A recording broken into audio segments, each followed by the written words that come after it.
ሰላም ጤና ይስጥልን ውድ የአሮማ ሚዲያ ቤተሰቦቻችን የሰዓቱን ዜናዎች እንደሚከተለው እናቀርባለን። አብራችሁን ቆዩ። ዩክሬን የኔቶ አባል እንደማትሆን የሚገልጸው የአሜሪካ አቋም ይስማማናል ሲል ክሬምሊን ገለጸ። የሩሲያ ቤተ መንግስት የሆነው ክሬምሊን ዛሬ ባወጣው መግለጫ አሜሪካ ያስተላለፈችውን መልእክት የሚያረካ መሆኑን አስታውቋል። ትናንት የአሜሪካ ልዩ መልእክተኛ የሆኑት ጄኔራል ኬት ኬሎግ ባደረጉት ንግግር የዩክሬን የኔቶ አባልነት ጉዳይ በጠረጴዛው ላይ አይኖርም ማለታቸው ይታወሳል። የአሜሪካ ፕሬዝዳንት ትራምፕ በተደጋጋሚ ለዚህ ጦርነት ዋናው መንስኤ የዩክሬን የኔቶ አባል ለመሆን መፈለግ መሆኑን ሲገልጹ መቆየታቸው የሚታወቅ ነው። የክሬምሊን ቃል አቀባይ ዲሚትሪ ፔስኮቭ ሲናገሩ ከዋሽንግተን መንግስት የተለያዩ ኃላፊዎች የዩክሬን የኔቶ አባልነት ጉዳይ እንደማይሳካ መስማታችን ያስደስታል ብለዋል። ጨምሮ በአሜሪካ በሚመራው ኔቶ ውስጥ የዩክሬን ብትቀላቀል ለሩሲያ ብሔራዊ ደህንነት ትልቅ ስጋት እንደሚፈጥርባት አስረድተዋል። ይህ በእንዲህ እንዳለ ፕሬዝዳንት ትራምፕ በማህበራዊ ሚዲያቸው ላይ በጻፉት መልእክት ደግሞ በዚህ ሳምንት ሩሲያና ዩክሬን የተኩስ አቁም ስምምነት ላይ ይደርሳሉ ብለዋል።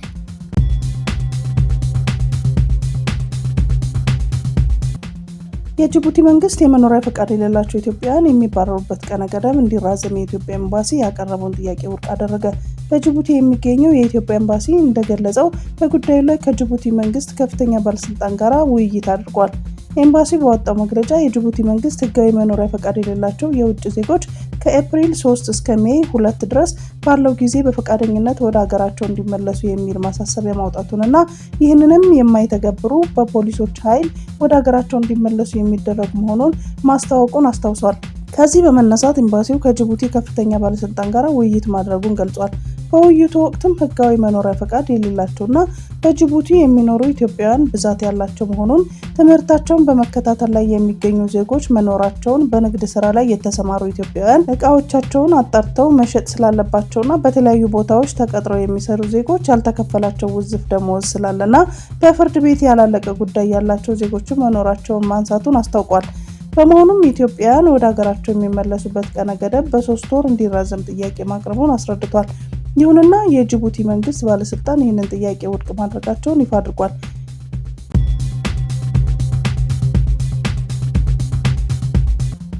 የአሜሪካ የውጭ ጉዳይ ሚኒስትር በኢትዮጵያና በኬንያ ሊያደርጉት የነበረውን ጉብኝት ሰረዙ።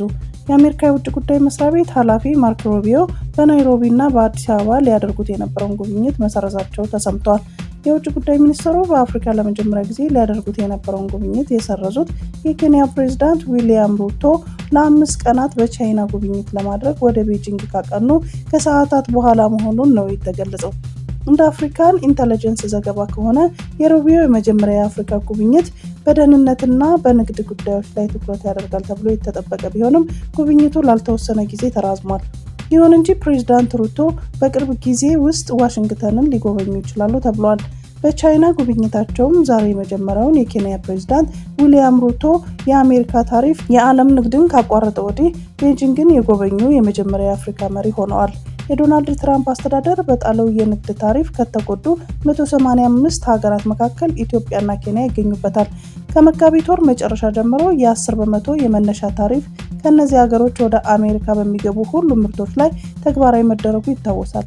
የትራምፕ የ10% ቀረጥ የመጀመሪያ ታሪፍ ተብሎ የተገለጸም ሲሆን ይህ ማለት አሜሪካ ባለፉት ዓመታት ኢኮኖሚዋን ተጠቅመዋል ብላ ለምታምንባቸው ሀገሮች ተጨማሪ ታሪፍ ይኖራል የሚል ግምት አሰጥቷል።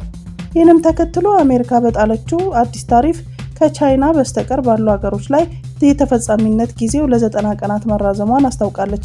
አዲሱ ዝቅተኛ ታሪፍ ከኬንያ ወደ አሜሪካ የሚላኩ ምርቶች በሙሉ የኮታና የቀረጥ ነፃ ዕድል ወይም አጎዋ ስር ያሉ ምርቶችን ጨምሮ ኬንያ ከ50% በላይ እቃዎቿን ከቀረጥ ነፃ ወደ አሜሪካ እንድትልክ አስችሏታል።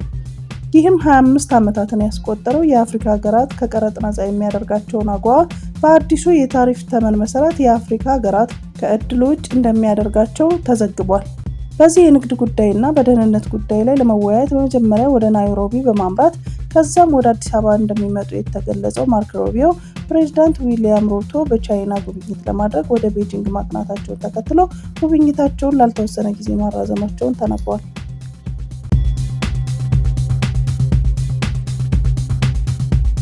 በአሜሪካ አንድ ከንቲባ ቤት የሌላቸው ሰዎች በነፃ አደንዛዥ እጽ በመስጠት እንዲሞቱ ማድረግ ይቻላል አሉ። በአሜሪካ የላንካስተር ከተማ ከንቲባ መንገድ ላይ የሚያድሩ ቤት የሌላቸው ሰዎች አደንዛዥ መድኃኒት በመስጠት ለምን እንዲሞቱ አናደርጋቸውም የሚል ሀሳብ አቅርበዋል። እንደ እርሳቸው አባባል የሚፈልጉትን ያህል አደንዛዥ እጽ የሆነውን ፌንታኒን በነፃ ለመስጠት ዝግጁ ናቸው። ይህ እጽ ከሃይሮይን በብዙ እጥፍ የሚበረታ ኃይለኛ ሰው ሰራሽ ኦፒዮይድ ነው። አንድ መጠን እንኳን ሊገድል ይችላል። በአሜሪካ በየዓመቱ በ10 ሺዎች የሚቆጠሩ ሰዎች በፌንታኒን ይሞታሉ። በእውነቱ ከንቲባው ነፃ የእጽ አቅርቦት በመስጠት ቤት የሌላቸውን ሰዎች የዘር ማጥፋት ወንጀል ለመፈጸም አስበዋል የሚል ውንጀላ ቀርቦባቸዋል። ከንቲባው ቤት የሌላቸው ሰዎች ከሌሉ የቤት እጦት ችግር አይኖርብንም ሲሉ መናገራቸውንም የሀገሪቱ መገናኛ ብዙሃን ዘግቧል።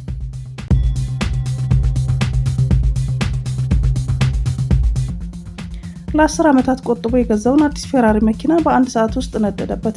ወጣቱ ጃፓናዊ የሙዚቃ ፕሮዲውሰር ሆንክ ለ10 ዓመታት ቆጥቦ ህልሙን የነበረውን ፌራሪ 458 ስፓይደር መኪና ከገዛ በኋላ ያሽከረክረው በጀመረው በአንድ ሰዓት ውስጥ መኪናው ሲነድ ቁጭ ብሎ ተመልክቷል። ህልሙ የነበረውንና የሚወደውን ፌራሪ መኪና በገዛበት በመጀመሪያው ቀን መንደዱን ብዙዎቹን አሳዝኗል። ጉዳዩም መነጋገሪያ ሆኗል። የ33 ዓመቱ ወጣት መኪናውን በገዛበት ዕለት በጃፓን ቶኪዮ ውስጥ በሚገኘው ቡሽቶ ፈጣን መንገድ ላይ እየተደሰተ የነዳው ቢሆንም ደስታውን አብሮት የቆየው ለደቂቃዎች ብቻ ነበር። ባለፈው ሳምንት ሮብ ዕለት ነበር ሆንኮን መኪናውን የተረከበው። መኪናውን እንደተረከበ ለሙከራ መንዳት ይጀምራል። በዚህ መሃል በውጭ በኩል ከጎን ጭስ ይመለከታል። ከሌላ መኪና የሚመጣ ይመስለውና ችላ ይለዋል። አጠገቡ የነበረው መኪና ርቆ ቢሄድም ጭሱ ከጎኑ አልተወገደም። ይህኔ የጨሰ ያለው የራሱ አዲስ ፌራሪ መኪና መሆኑን ይጠራጠርና ዳር ይይዛል። እየነደደ ያለውን በእርግጥ የሱ መኪና ነበር። ስልክ አውጥቶ ለእሳት አደጋ ይደውላል። እሳት አደጋ እስኪደርስለት ከ20 ደቂቃ በላይ ያላነሰ ጊዜ ፈጅቷል። ይህ ሲሆን ምን ማድረግ ያልቻለው ሆንኮን የገዛ አዲስ ፌራሪ መኪና ሙሉ በሙሉ ሲነድ ቁጭ ብሎ መመልከት ተገዷል። ሆንኮን ከክስተቱ በኋላ በኤክስ ገጹ ላይ ባጋራው ጽሑፍ በጃፓን ውስጥ እንዲህ አይነት አስቀያሚ ክስተት የገጠመኝ እኔም ብቻ እንደሆንኩ ይሰማኛል። $306,000 አውጥቼ ሳልመው የኖርኩትን አዲስ ፌራሪ መኪና በገዛም ከአንድ ሰዓት በኋላ ለማስተዛዘኛ የተረፈኝ ይህ ፎቶ ብቻ ነው ሲል የተቃጠለ መኪናውን ፎቶ ምስል አያይዞ አስነብቧል።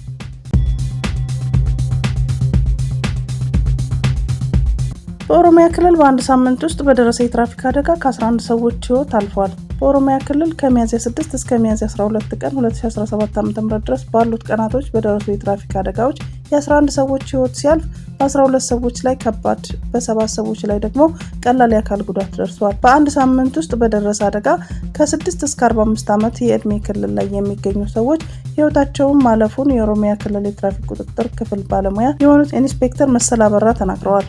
አብዛኛዎቹ አደጋዎች የተከሰቱት በቀኑ እና በሌሊቱ ክፍለ ጊዜ ሲሆን አደጋውን ያደረሱት ወንድ አሽከርካሪዎች ናቸው። አደጋዎቹ በተለያዩ ዞኖችና ከተሞች የተከሰቱ ናቸው።